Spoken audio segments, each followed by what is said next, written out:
I love reading because it like transports you to another world, even though like you could still be in your room reading, but it like feels like you've moved halfway across the planet.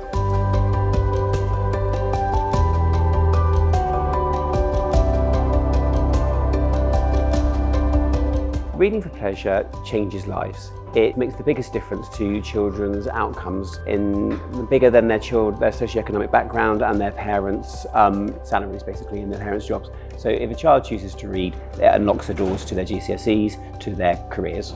But it's not about testing them to see if they can read, it's just about them loving reading, wanting to read, and then how that goes on.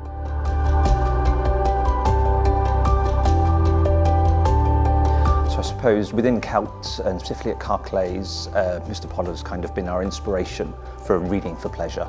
He's kind of driven our ability to expose the children to a wide variety of texts, authors, and to allow them really to dive deep into reading and storytelling and all the kind of key areas that go alongside that. We're kind of here, we have a fantastic library, a fantastic space, where all our books are of really good quality. The children have copies they can read in school and copies they can take home as well. There has been a decline in children choosing to read. So the National Literacy Trust and the Book Trust publish reports each year on how many children enjoy reading. Actually, the new survey's coming out soon, and lots of our schools will take part in that survey. And we know that over the last few years it's down to about 35% of children who choose to read in their own time, and writing is even lower, and children reading about 10 minutes a day is only about 20% of children. So I think it's about wanting to make sure that we don't lose these things. So in school we have to write to have an outcome, but actually do we always write to enjoy? And it's about giving children an opportunity what they want to enjoy. We have to read because we know that if we don't read we won't understand things, but actually do we enjoy what we're reading?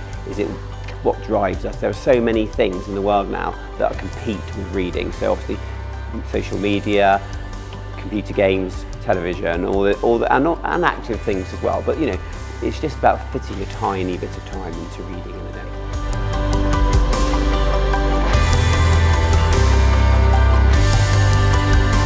I decided to write for this age group because it was the age that I fell in love with reading.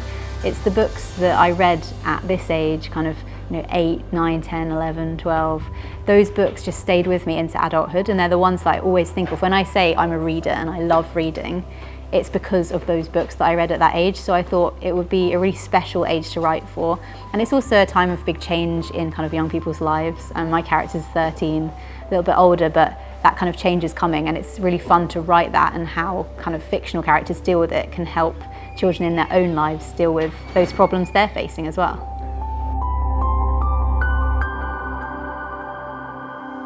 Events like the St Austell Festival of Children's Literature and having authors actually meeting children in schools or kind of outside school but in their local area are just so important, because I think that sometimes if you're not kind of someone who's become a big reader as you're growing up, books can feel really hard to open.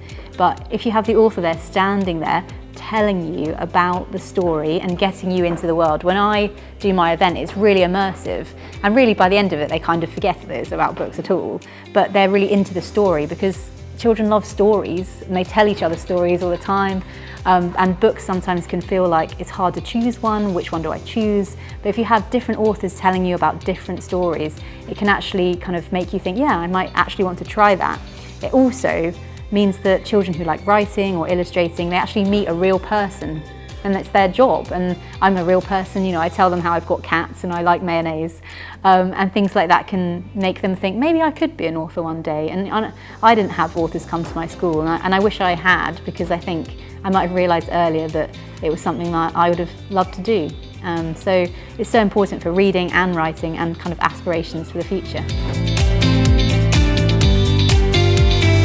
The festival started out as a one-day family day, and we had about 500 people come to that festival.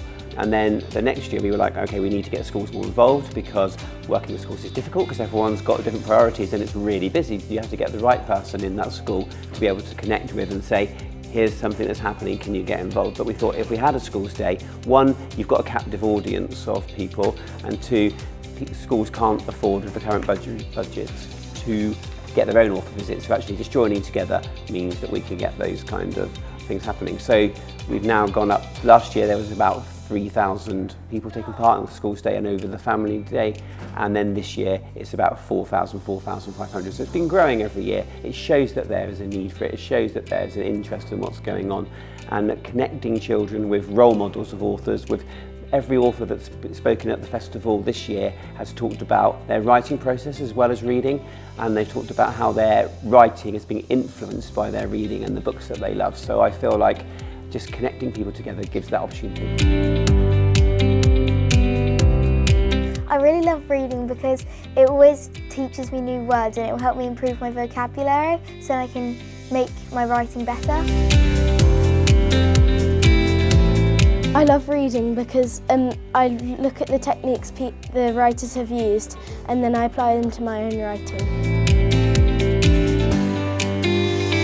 Events like today allow us to expose our children to things that they might not necessarily be able to see in their everyday lives.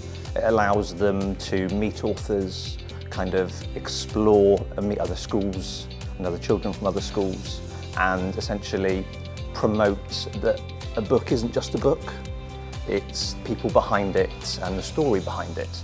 And the events like today, meeting the authors and explaining where it comes from, is I think really important, that in the classrooms it's not just in a book, it's the story behind it, which I think is really important. So I think the future of the festival is about making it even more inclusive than it is and making it last longer. So we would like to give every child who covers the book. We managed to give it to 2 events this year, and if we can do that to everybody through sponsorship and grants around, then that will be amazing, because it will mean that the dream isn't just, oh, we had an author visit, that's made us light a fire inside us, but then we can take that book away and keep the memory going to the future and hopefully connect into other books by that author.